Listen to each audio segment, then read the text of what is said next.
400 ಅಡಿ. ಒಮ್ಮೆ ಆಳವಾಗಿ ಯೋಚಿಸಿ ನೋಡಿ, 400 ಅಡಿ ಅಂದ್ರೆ ಎಷ್ಟು? ಸುಮಾರು 40 ಅಂತಸ್ತಿನ ಕಟ್ಟಡದ ಎತ್ತರ. ಆ ಎತ್ತರದಿಂದ ಕೆಳಗೆ ಬಿದ್ದರೆ ಉಳಿಯುವ ಸಾಧ್ಯತೆ ಬಹುತೇಕ ಇರುವುದಿಲ್ಲ. 2026 ಜೂನ್ ತಿಂಗಳು ಮಹಾರಾಷ್ಟ್ರದ ಲೋಹಗಢ ಕೋಟೆಯ ಸಮೀಪ ಒಂದು ಕರೆ ಪೊಲೀಸರಿಗೆ ಬರುತ್ತದೆ. ಒಬ್ಬ ಯುವಕ ಕಂದಕಕ್ಕೆ ಬಿದ್ದಿದ್ದಾನೆ. ರಕ್ಷಣಾ ತಂಡ ಸ್ಥಳಕ್ಕೆ ಧಾವಿಸುತ್ತದೆ.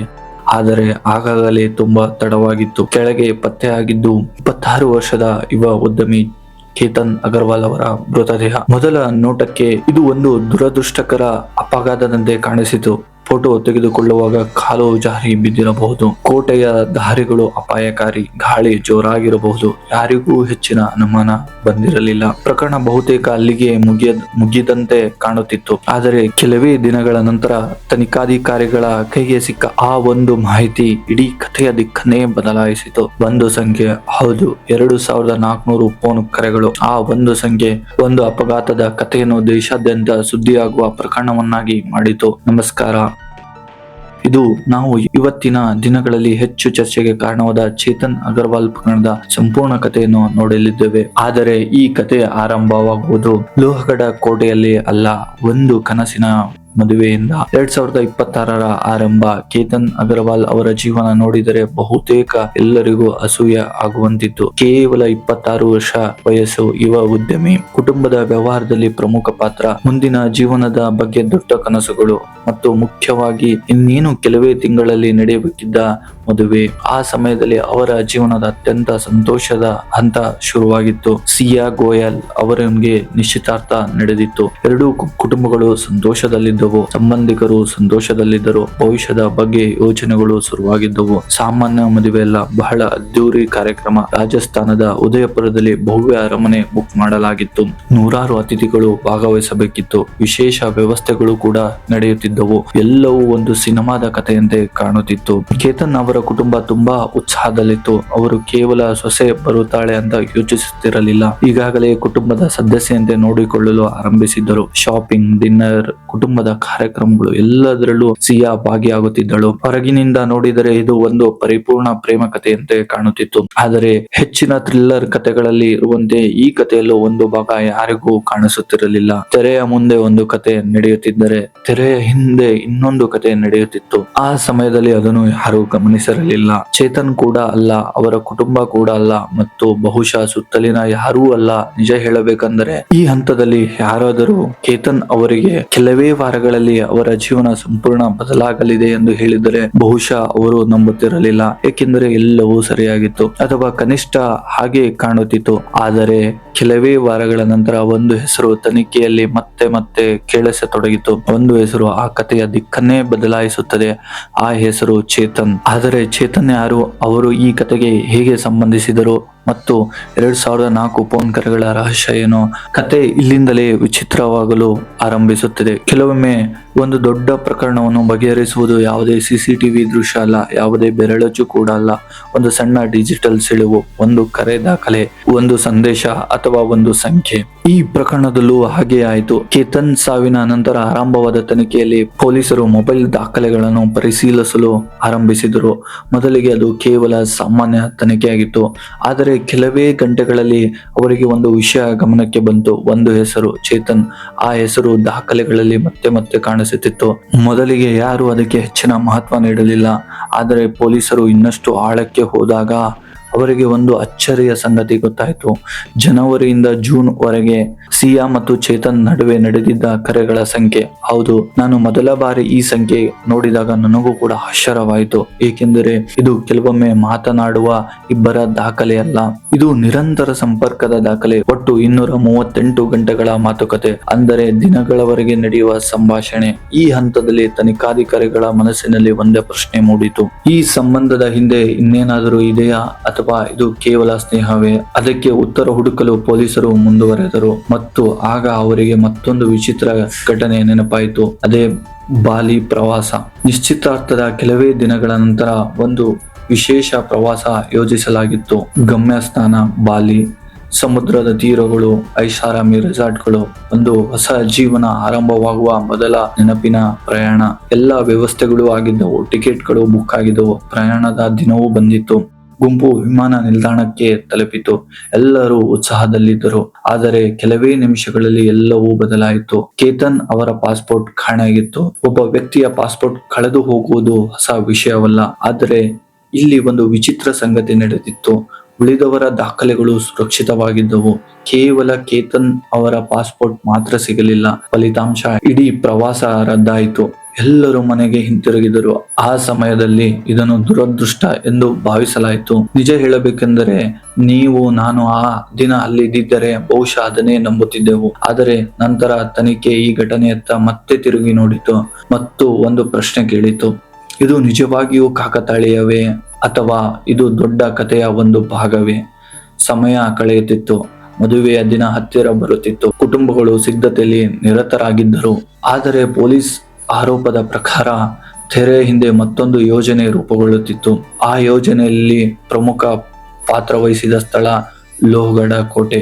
ಮೊದಲ ಬಾರಿ ಆ ಹೆಸರು ಕೇಳಿದರೆ ಇದು ಒಂದು ಸುಂದರ ಪ್ರವಾಸಿ ತಾಣ, ಹಸಿರು ಬೆಟ್ಟಗಳ ಅದ್ಭುತ ದೃಶ್ಯಗಳು, ವಾರಾಂತ್ಯದಲ್ಲಿ ಸಾವಿರಾರು ಜನರು ಭೇಟಿ ನೀಡುವ ಸ್ಥಳ. ಆದರೆ ಅದೇ ಸ್ಥಳದಲ್ಲಿ ಕೆಲವು ಭಾಗಗಳು ಅತ್ಯಂತ ಅಪಾಯಕಾರಿ. ಆಳವಾದ ಕಂದಕಗಳು, ಜಾರುವ ಕಲ್ಲುಗಳು ಮತ್ತು ನೂರಾರು ಅಡಿ ಆಳ. ಪೊಲೀಸರ ಆರೋಪದ ಪ್ರಕಾರ ಮೇ 31ರಂದು ಕೇತನ್ ಮತ್ತು ಸಿಯಾ ಅಲ್ಲಿಗೆ ಭೇಟಿ ನೀಡಿದ್ದರು. ಹೊರಗಿನಿಂದ ನೋಡಿದರೆ ಅದು ಸಾಮಾನ್ಯ ಟ್ರೆಕ್ಕಿಂಗ್, ಒಂದು ದಿನದ ಪ್ರವಾಸ, ಒಂದು ಸುಂದರ ಸ್ಥಳ. ಆದರೆ ನಂತರ ತನಿಖಾಧಿಕಾರಿಗಳ ಈ ಭೇಟಿಯತ್ತ ವಿಶೇಷ ಗಮನ ಹರಿಸಿದರು, ಏಕೆಂದರೆ ಮುಂದೆ ನಡೆದ ಘಟನೆಗಳೆಲ್ಲವೂ ಮತ್ತೆ ಮತ್ತೆ ಇದೇ ಸ್ಥಳಕ್ಕೆ ಕೊಂಡೊಯ್ಯುತ್ತಿತ್ತು. ಇಲ್ಲಿ ನನಗೆ ಅತ್ಯಂತ ವಿಚಿತ್ರವಾಗಿ ಕಂಡಿದ್ದು ಒಂದೇ ವಿಷಯ: ಇಷ್ಟೊಂದು ಸ್ಥಳಗಳಿರುವಾಗ ಯಾಕೆ ಮತ್ತೆ ಮತ್ತೆ ಇದೇ ಕೋಟೆ? ಆ ಪ್ರಶ್ನೆಗೆ ಉತ್ತರ ಕೆಲವೇ ದಿನಗಳಲ್ಲಿ ಸಿಗಲಿದೆ. ಆದರೆ ಅದಕ್ಕೂ ಮೊದಲು ಪೊಲೀಸರ ಆರೋಪದ ಪ್ರಕಾರ ಒಂದು ಯೋಜನೆ ಮೊದಲ ಬಾರಿ ಪ್ರಯತ್ನಿಸಲ್ಪಟ್ಟಿತ್ತು ಮತ್ತು ಅದು ವಿಫಲವಾಯಿತು. ಆ ದಿನ ಏನಾಯ್ತು? ಕೆಲವೊಮ್ಮೆ ದೊಡ್ಡ ಘಟನೆ ನಡೆಯುವ ಮೊದಲು ಅದಕ್ಕೆ ಸಂಬಂಧಿಸಿದ ಸಣ್ಣ ಸಣ್ಣ ಸೂಚನೆಗಳು ಕಾಣಿಸುತ್ತವೆ. ಆ ಸಮಯದಲ್ಲಿ ಅವುಗಳಿಗೆ ಯಾರೂ ಮಹತ್ವ ಕೊಡುವುದಿಲ್ಲ. ಆದರೆ ಹಿಂದಿರುಗಿ ನೋಡಿದಾಗ ಅದೇ ಘಟನೆಗಳು ತನಿಖೆಯ ಪ್ರಮುಖ ಭಾಗಗಳಾಗಿ ಕಾಣುತ್ತವೆ. ಈ ಪ್ರಕರಣದಲ್ಲೂ ಪೊಲೀಸರು ಹಾಗೆಯೇ ಹೇಳಿದ್ದಾರೆ. ಪೊಲೀಸರ ಆರೋಪದ ಪ್ರಕಾರ ಜೂನ್ 14ರಂದು ನಡೆದ ಒಂದು ಘಟನೆ ಅವರ ಗಮನ ಸೆಳೆಯಿತು. ಅದು ಲೋಹಗಢ ಕೋಟೆಯಲ್ಲೇ ನಡೆದಿದೆ. ಹೌದು, ಮತ್ತೆ ಅದೇ ಕೋಟೆ, ಅದೇ ಬೆಟ್ಟ, ಅದೇ ಕಂದಕಗಳು, ಅದೇ ಅಪಾಯಕಾರಿ ಪ್ರದೇಶ. ಮೊದಲಿಗೆ ಇದು ಸಾಮಾನ್ಯ ಟ್ರೆಕ್ ನಂತೆ ಕಾಣುತ್ತಿತ್ತು. ಆದರೆ ತನಿಖೆ ಮುಂದೆ ಸಾಗುತ್ತಿದ್ದಂತೆ ಅಧಿಕಾರಿಗಳು ಈ ಬೇಟೆಯತ್ತ ವಿಶೇಷ ಗಮನ ಹರಿಸಲು ಆರಂಭಿಸಿದರು. ಏಕೆಂದರೆ ಅವರ ಪ್ರಕಾರ ಆ ದಿನ ನಡೆದುದು ಕೇವಲ ಒಂದು ಸಾಮಾನ್ಯ ಪ್ರವಾಸವಾಗಿರಲಿಲ್ಲ. ಇಲ್ಲಿ ಒಂದು ವಿಷಯ ಗಮನಿಸಬೇಕು: ಆ ಸಮಯದಲ್ಲಿ ಯಾರಿಗೂ ಯಾವುದೇ ಅನುಮಾನ ಇರಲಿಲ್ಲ. ಚೇತನ್ ಕೂಡ ಸಾಮಾನ್ಯ ದಿನದಂತೆ ವರ್ತಿಸುತ್ತಿದ್ದರು. ಸುತ್ತಲಿನ ಜನರು ಹಾಗೆಯೇ. ಎಲ್ಲವೂ ಸಹಜವಾಗಿಯೇ ಕಾಣುತ್ತಿತ್ತು. ಆದರೆ ಪೊಲೀಸರ ಆರೋಪದ ಪ್ರಕಾರ ಮುಂದೆ ನಡೆಯಲಿರುವ ಘಟನೆಗೆ ಮುನ್ನುಡಿ ಅಲ್ಲಿಂದಲೇ ಆರಂಭವಾಗಿತ್ತು.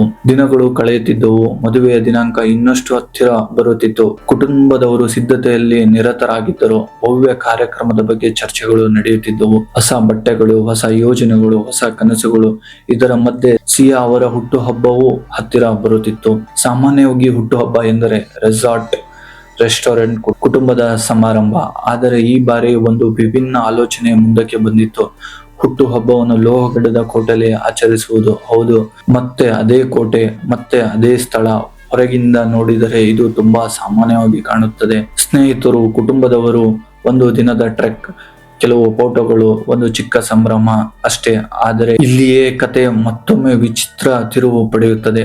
ಜೂನ್ ತಿಂಗಳು ಆ ಬೆಳಗ್ಗೆ ಗುಂಪು ಲೋಹಗಢ ಕೋಟೆಯ ಕಡೆ ಹೊರಟಿತು. ಹವಾಮಾನ ಚೆನ್ನಾಗಿತ್ತು. ಸುತ್ತಲೂ ಹಸಿರು ಬೆಟ್ಟಗಳು, ಕೋಟೆಯ ಕಡೆ ಸಾಗುವ ಪ್ರವಾಸಿಗರ ಸಾಲು. ನೋಡಿದರೆ ಅದು ಒಂದು ಸಂತೋಷದ ದಿನದಂತೆ ಕಾಣುತ್ತಿತ್ತು. ಯಾರೂ ಆತಂಕದಲ್ಲಿರಲಿಲ್ಲ. ಪೊಲೀಸರ ತನಿಖೆಯ ಪ್ರಕಾರ ಆ ದಿನದ ಕೆಲವು ಡಿಜಿಟಲ್ ವಿವರಗಳು ನಂತರ ಅವರ ಗಮನ ಸೆಳೆದವು. ವಿಶೇಷವಾಗಿ ಚೇತನ್ಗೆ ಸಂಬಂಧಿಸಿದ ಕೆಲವು ಚಟುವಟಿಕೆಗಳು, ಮೊಬೈಲ್ ಬಳಕೆ, ಲೊಕೇಶನ್ ಮಾಹಿತಿ, ಸಂಪರ್ಕ ಮಾಹಿತಿಗಳು. ಈ ಎಲ್ಲವನ್ನು ತನಿಖಾಧಿಕಾರಿಗಳು ನಂತರ ಪರಿಶೀಲಿಸಿದರು. ಆ ಸಮಯದಲ್ಲಿ ಈ ಮಾಹಿತಿಗಳು ಯಾರಿಗೂ ಪ್ರಮುಖವಾಗಿ ಕಾಣಿಸಲಿಲ್ಲ. ಆದರೆ ಕೇತನ್ ಸಾವಿನ ನಂತರ ಅದೇ ವಿವರಗಳು ತನಿಖೆಯ ಕೇಂದ್ರ ಬಿಂದುವಾದವು. ಕತೆ ತನ್ನ ಅತ್ಯಂತ ದುಃಖದ ತಿರುವು ಪಡೆಯುತ್ತದೆ. ಅದು ಇಂದಿಗೂ ಈ ಪ್ರಕರಣದ ಅತ್ಯಂತ ಚರ್ಚಿತ ಭಾಗ. ಮೊದಲ ವರದಿಗಳ ಪ್ರಕಾರ ಇದು ಅಪಘಾತ. ಫೋಟೋ ತೆಗೆದುಕೊಳ್ಳುವಾಗ ಕಾಲು ಜಾರಿರಬಹುದು ಅದೇ ವಿವರಣೆ, ಅದೇ ಕತೆ, ಅದೇ ನಂಬಿಕೆ. ಆದರೆ ಕೆಲವೇ ದಿನಗಳ ನಂತರ ತನಿಖೆ ಆರಂಭವಾದಾಗ ಅದೇ ಘಟನೆಯನ್ನು ಅಧಿಕಾರಿಗಳು ಸಂಪೂರ್ಣ ಬೇರೆ ದೃಷ್ಟಿಯಿಂದ ನೋಡಲು ಆರಂಭಿಸಿದರು ಮತ್ತು ಅಲ್ಲಿಂದ ಹೊರಬಂದ ಪ್ರಶ್ನೆಗಳು ಈ ಪ್ರಕರಣವನ್ನು ರಾಷ್ಟ್ರ ಮಟ್ಟದ ಸುದ್ದಿಯನ್ನಾಗಿ ಮಾಡಿತು. ಯಾಕೆಂದರೆ ಕತೆ ಇನ್ನೂ ಮುಗಿದಿರಲಿಲ್ಲ. ನಿಜವಾದ ತನಿಖೆ ಈಗಷ್ಟೇ ಆರಂಭವಾಗಿತ್ತು. ಕೆಳಗೆ 100 ಅಡಿ ಆಳ, ಮೇಲೆ ಆತಂಕಗೊಂಡ ಜನರು. ಆ ಕ್ಷಣದಲ್ಲಿ ಅಲ್ಲಿದ್ದವರಿಗೆ ಒಂದೇ ವಿಷಯ ಅರ್ಥವಾಗುತ್ತಿತ್ತು. ಒಬ್ಬ ವ್ಯಕ್ತಿ ಕಂದಕಕ್ಕೆ ಬಿದ್ದಿದ್ದಾನೆ ಮತ್ತು ಪರಿಸ್ಥಿತಿ ತುಂಬಾ ಗಂಭೀರವಾಗಿದೆ. ತಕ್ಷಣ ಸಹಾಯಕ್ಕೆ ಕರೆ ಮಾಡಲಾಯಿತು. ರಕ್ಷಣಾ ತಂಡಗಳು ಸ್ಥಳಕ್ಕೆ ಧಾವಿಸಿದವು. ಆದರೆ ಲೋಹಗಢ ಕೋಟೆಯಂತ ಪ್ರದೇಶದಲ್ಲಿ ರಕ್ಷಣಾ ಕಾರ್ಯಾಚರಣೆ ಸುಲಭವಲ್ಲ.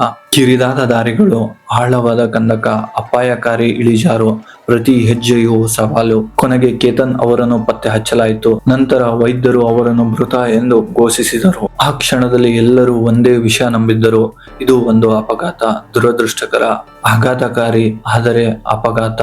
ಪ್ರಕರಣದ ಆರಂಭಿಕ ಮಾಹಿತಿ ಕೂಡ ಅದೇ ದಿಕ್ಕಿನಲ್ಲಿ ಸಾಗುತ್ತಿತ್ತು. ಫೋಟೋ ತೆಗೆದುಕೊಳ್ಳುವಾಗ ಕಾಲು ಜಾರಿರಬಹುದು, ಸಮತೋಲನ ಕಳೆದುಕೊಂಡಿರಬಹುದು, ಅಪಾಯಕಾರಿ ಪ್ರದೇಶವಾಗಿದ್ದ ಕಾರಣ ಈ ಘಟನೆ ನಡೆದಿರಬಹುದು. ಆದರೆ ಕತೆ ಇಲ್ಲಿಯೇ ಮುಗಿದಿದ್ದರೆ ಇಂದು ನಾವು ಇದರ ಬಗ್ಗೆ ಮಾತನಾಡುತ್ತಿರಲಿಲ್ಲ. ಕೆಲವೇ ದಿನಗಳಲ್ಲಿ ಕೆಲವು ಪ್ರಶ್ನೆಗಳು ಹೊರಬರಲು ಆರಂಭಿಸಿದವು. ಮೊದಲ ಪ್ರಶ್ನೆ, ಕೇತನ್ ಯಾರು? ಈ ಪ್ರಶ್ನೆ ಕೇಳಿದರೆ ಮಾತ್ರ ಮುಂದಿನ ಅನುಮಾನ ಅರ್ಥವಾಗುತ್ತದೆ. ಏಕೆಂದರೆ ಕೇತನ್ ಮೊದಲ ಬಾರಿಗೆ ಟ್ರೆಕ್ಕಿಂಗ್ಗೆ ಬಂದ ವ್ಯಕ್ತಿಯಲ್ಲ. ಅವರು ಅನುಭವಿ ಟ್ರೆಕ್ಕರ್. ಕೋಟೆಗಳು, ಮೆಟ್ಟಿಲುಗಳು, ಸಾಹಸಮಯ ಮಾರ್ಗಗಳು ಇವೆಲ್ಲವೂ ಅವರಿಗೆ ಹೊಸದಲ್ಲ. ಅವರ ಕುಟುಂಬಕ್ಕೂ ಇದೇ ಪ್ರಶ್ನೆ ಕಾಡತೊಡಗಿತು. ಇಷ್ಟು ಅನುಭವವಿರುವ ವ್ಯಕ್ತಿ ಹೇಗೆ ಜಾರಿಬಿದ್ದರು? ಎಲ್ಲರ ಪ್ರಶ್ನೆ. ಆ ಸಮಯದಲ್ಲಿ ಮತ್ತೊಂದು ಘಟನೆ ನಡೆಯಿತು. ಮೊದಲಿಗೆ ಅದನ್ನು ಯಾರೂ ಗಂಭೀರವಾಗಿ ತೆಗೆದುಕೊಳ್ಳಲಿಲ್ಲ. ಆದರೆ ನಂತರ ಅದು ತನಿಖೆಯ ಭಾಗವಾಯಿತು. ಕೇತನ್ ಸಾವಿನ ನಂತರ ಸೋಷಿಯಲ್ ಮೀಡಿಯಾದಲ್ಲಿ ಒಂದು ಭಾವನಾತ್ಮಕ ಪೋಸ್ಟ್ ಕಾಣಿಸಿಕೊಂಡಿತು. ಒಂದು ವಿಡಿಯೋ, ಕೆಲವು ನೆನಪುಗಳು, ಒಟ್ಟಿಗೆ ಕಳೆದ ಕ್ಷಣಗಳು ಮತ್ತು ದುಃಖಭರಿತ ಸಂದೇಶ. ಮೊದಲಿಗೆ ನೋಡಿದವರಿಗೆ ಅದು ಸಹಜವಾಗಿಯೇ ಕಾಣಿಸಿತು. ಒಬ್ಬ ವ್ಯಕ್ತಿ ತನ್ನ ನಿಶ್ಚಿತಾರ್ಥವಾದ ಸಂಗಾತಿಯನ್ನು ಕಳೆದುಕೊಂಡಿದ್ದಾಳೆ. ಅವಳು ದುಃಖ ವ್ಯಕ್ತಪಡಿಸುತ್ತಿದ್ದಾಳೆ ಅಷ್ಟೇ. ಆದರೆ ನಂತರ ತನಿಖಾಧಿಕಾರಿಗಳು ಪ್ರಕರಣದ ಪ್ರತಿಯೊಂದು ಅಂಶವನ್ನು ಪರಿಶೀಲಿಸಲು ಆರಂಭಿಸಿದಾಗ ಈ ಪೋಸ್ಟ್ ಕೂಡ ಅವರ ಗಮನಕ್ಕೆ ಬಂತು. ಇದರ ಮಧ್ಯೆ ಕೇತನ್ ಕುಟುಂಬದ ಮನಸ್ಸಿನಲ್ಲಿ ಅನುಮಾನ ಹೆಚ್ಚಾಗುತ್ತಿತ್ತು. ಅವರಿಗೆ ಏನೋ ಸರಿ ಇಲ್ಲ ಎನ್ನಿಸುತ್ತಿತ್ತು. ಮೊದಲಿಗೆ ಅದು ಕೇವಲ ಒಂದು ಭಾವನೆ, ಯಾವುದೂ ಸಾಕ್ಷ್ಯ ಇರಲಿಲ್ಲ, ಯಾವುದೂ ದೃಢ ಮಾಹಿತಿ ಇರಲಿಲ್ಲ. ಆದರೆ ಏನೋ ತಪ್ಪಾಗಿದೆ ಎನ್ನುವ ಭಾವನೆ ಮಾತ್ರ ಇತ್ತು. ಕೆಲವೊಮ್ಮೆ ದೊಡ್ಡ ತನಿಖೆಗಳು ಹೀಗೆಯೇ ಆರಂಭವಾಗುತ್ತವೆ. ಒಂದು ಸಣ್ಣ ಅನುಮಾನದಿಂದ, ಒಂದು ಉತ್ತರ ಸಿಗದ ಪ್ರಶ್ನೆಯಿಂದ, ಒಂದು ವಿಚಿತ್ರ ಭಾವನೆಯಿಂದ ದಿನಗಳು ಕಳೆಯುತ್ತಿದ್ದವು. ಆದರೆ ಕುಟುಂಬದ ಅನುಮಾನ ಕಡಿಮೆ ಆಗಲಿಲ್ಲ, ಬದಲಾಗಿ ಹೆಚ್ಚಾಗುತ್ತಿತ್ತು. ಅವರು ಪೊಲೀಸರನ್ನು ಸಂಪರ್ಕಿಸಿದರು, ಹೆಚ್ಚಿನ ತನಿಖೆಗೆ ಮನವಿ ಮಾಡಿದರು. ಅಲ್ಲಿಂದಲೇ ಪ್ರಕರಣ ಹೊಸ ತಿರುವು ಪಡೆಯಿತು. ಏಕೆಂದರೆ ಈಗ ತನಿಖಾಧಿಕಾರಿಗಳು ಕೇವಲ ಅಪಘಾತದ ದೃಷ್ಟಿಯಿಂದ ನೋಡುತ್ತಿರಲಿಲ್ಲ. ಅವರು ಡಿಜಿಟಲ್ ಸಾಕ್ಷ್ಯಗಳತ್ತ ತಿರುಗಿದರು. ಮೊಬೈಲ್ ಕರೆಗಳು, ಚಾಟ್ ದಾಖಲೆಗಳು, ಲೊಕೇಶನ್ ಮಾಹಿತಿ, ಇಂಟರ್ನೆಟ್ ಚಟುವಟಿಕೆ ಎಲ್ಲವನ್ನು ಪರಿಶೀಲಿಸಲು ಆರಂಭಿಸಿದರು. ಮತ್ತು ಕೆಲವೇ ದಿನಗಳಲ್ಲಿ ಅವರಿಗೆ ಸಿಕ್ಕ ಮಾಹಿತಿ ಇಡೀ ಪ್ರಕರಣದ ದಿಕ್ಕನ್ನೇ ಬದಲಾಯಿಸಿತು. ಅದೇ 2004 ಕರೆಗಳು, 238 ಗಂಟೆಗಳ ಮಾತುಕತೆ ಮತ್ತು ಕೆಲವು ಡಿಜಿಟಲ್ ಸುಳಿವುಗಳು. ಆ ಕ್ಷಣದಿಂದ ಈ ಪ್ರಕರಣ ಕೇವಲ ಅಪಘಾತದ ತನಿಖೆಯಾಗಲಿಲ್ಲ, ಇದು ಸಂಪೂರ್ಣ ಕ್ರಿಮಿನಲ್ ತನಿಖೆಯಾಗಿ ಬದಲಾಗಿತ್ತು. ಆದರೆ ಪೊಲೀಸರು ನಿಖರವಾಗಿ ಏನು ಕಂಡುಹಿಡಿದರು ಮತ್ತು ಯಾವ ಸಾಕ್ಷ್ಯಗಳು ಅವರನ್ನು ಆ ನಿರ್ಧಾರಕ್ಕೆ ಕರೆದೊಯ್ದವು? ಕೆಲವೊಮ್ಮೆ ಒಂದು ಪ್ರಕರಣ ಬಗೆಹರಿಸುವುದು ಸಾಕ್ಷಿದಾರರ ಹೇಳಿಕೆಗಳಿಂದ ಆಗುವುದಿಲ್ಲ. ಅದನ್ನು ಬಗೆಹರಿಸುವುದು ಮೊಬೈಲ್ ಫೋನುಗಳು, ಡಿಜಿಟಲ್ ದಾಖಲೆಗಳು ಮತ್ತು ಜನರು ತಾವೇ ಬಿಟ್ಟು ಹೋಗುವ ಸಣ್ಣ ಸಣ್ಣ ಗುರುತುಗಳು. ಈ ಪ್ರಕರಣದಲ್ಲೂ ತನಿಖೆ ಈಗ ಆ ದಿಕ್ಕಿನಲ್ಲೇ ಸಾಗುತ್ತಿತ್ತು. ಪೊಲೀಸರು ಕೇತನ್ ಅವರ ಸಾವಿನ ದಿನ ನಡೆದ ಪ್ರತಿಯೊಂದು ಘಟನೆಯನ್ನು ಮರುಪರಿಶೀಲಿಸಲು ಆರಂಭಿಸಿದರು. ಯಾರು ಯಾರೊಂದಿಗೆ ಮಾತನಾಡುತ್ತಿದ್ದರು, ಯಾವ ಸಮಯದಲ್ಲಿ ಮಾತನಾಡುತ್ತಿದ್ದರು, ಯಾವ ಸ್ಥಳದಲ್ಲಿದ್ದರು, ಮೊಬೈಲ್ ಯಾವ ಟವರ್ಗೆ ಸಂಪರ್ಕಗೊಂಡಿತ್ತು, ಯಾವಾಗ ಇಂಟರ್ನೆಟ್ ಆನ್ ಆಗಿತ್ತು, ಯಾವಾಗ ಆಫ್ ಆಗಿತ್ತು, ಎಲ್ಲವನ್ನು ಪರಿಶೀಲಿಸಲಾಯಿತು. ಈ ಹಂತದಲ್ಲಿ ತನಿಖಾಧಿಕಾರಿಗಳ ಗಮನ ಮತ್ತೆ ಚೇತನ್ ಕಡೆ ತಿರುಗಿತು. ಏಕೆಂದರೆ ಮೊಬೈಲ್ ದಾಖಲೆಗಳಲ್ಲಿ ಕಂಡುಬಂದ ಕೆಲವು ಮಾಹಿತಿಗಳು ಅವರಿಗೆ ಅನುಮಾನ ಹುಟ್ಟಿಸಿತು. ಪೊಲೀಸರ ಪ್ರಕಾರ ಕೆಲವು ಡಿಜಿಟಲ್ ಚಟುವಟಿಕೆಗಳು ಸಾಮಾನ್ಯವಾಗಿ ಕಾಣುತ್ತಿರಲಿಲ್ಲ. ಅವುಗಳ ಬಗ್ಗೆ ಹೆಚ್ಚಿನ ತನಿಖೆ ಆರಂಭವಾಯಿತು. ನಂತರ ಸಾಕ್ಷಿದಾರರ ಹೇಳಿಕೆಗಳು ಕೂಡ ದಾಖಲಿಸಲಾಯಿತು. ಮೊಬೈಲ್ ದಾಖಲೆಗಳು ಅವರ ಹೇಳಿಕೆಯೊಂದಿಗೆ ಹೋಲಿಸಲಾಯಿತು. ಪ್ರತಿಯೊಂದು ಮಾಹಿತಿಯನ್ನು ಜೋಡಿಸಲಾಗುತ್ತಿತ್ತು, ಪ್ರತಿಯೊಂದು ಪ್ರಶ್ನೆಗೆ ಉತ್ತರ ಹುಡುಕಲಾಗುತ್ತಿತ್ತು ಮತ್ತು ನಿಧಾನವಾಗಿ ಅಧಿಕಾರಿಗಳ ಮುಂದೆ ಒಂದು ಚಿತ್ರ ಸ್ಪಷ್ಟವಾಗತೊಡಗಿತು. ನಾನು ಈ ಪ್ರಕರಣದ ಬಗ್ಗೆ ಓದುತ್ತಿದ್ದಾಗ ನನಗೆ ಅತ್ಯಂತ ಇಂಟ್ರೆಸ್ಟಿಂಗ್ ಆಗಿ ಕಂಡಿದ್ದು ಇದೆ. ಪೊಲೀಸರು ಯಾವುದೇ ಒಂದು ಎವಿಡೆನ್ಸ್ ಮೇಲೆ ಅವಲಂಬಿಸಿರಲಿಲ್ಲ. ಒಂದು ಕರೆ ದಾಖಲೆ, ಒಂದು ಹೇಳಿಕೆ, ಒಂದು ಲೊಕೇಶನ್ ಡೇಟಾ, ಒಂದು ಘಟನೆಯ ಸಮಯ, ಈ ಎಲ್ಲವನ್ನು ಒಟ್ಟಿಗೆ ಸೇರಿಸಿ ವಿಚಾರಣೆ ನಡೆಸುತ್ತಿದ್ದರು ಮತ್ತು ಆ ಪ್ರಕ್ರಿಯೆಯಲ್ಲಿ ಅವರ ಅನುಮಾನ ಇನ್ನಷ್ಟು ಗಟ್ಟಿಯಾಗುತ್ತಿತ್ತು. ಅಂತಿಮವಾಗಿ ಪೊಲೀಸರು ಕ್ರಮ ಕೈಗೊಳ್ಳಲು ನಿರ್ಧರಿಸಿದರು. ಮೊದಲು ಚೇತನ್ ಅವರನ್ನು ವಶಕ್ಕೆ ಪಡೆಯಲಾಯಿತು. ನಂತರ ಸುದೀರ್ಘ ವಿಚಾರಣೆ ನಡೆಯಿತು.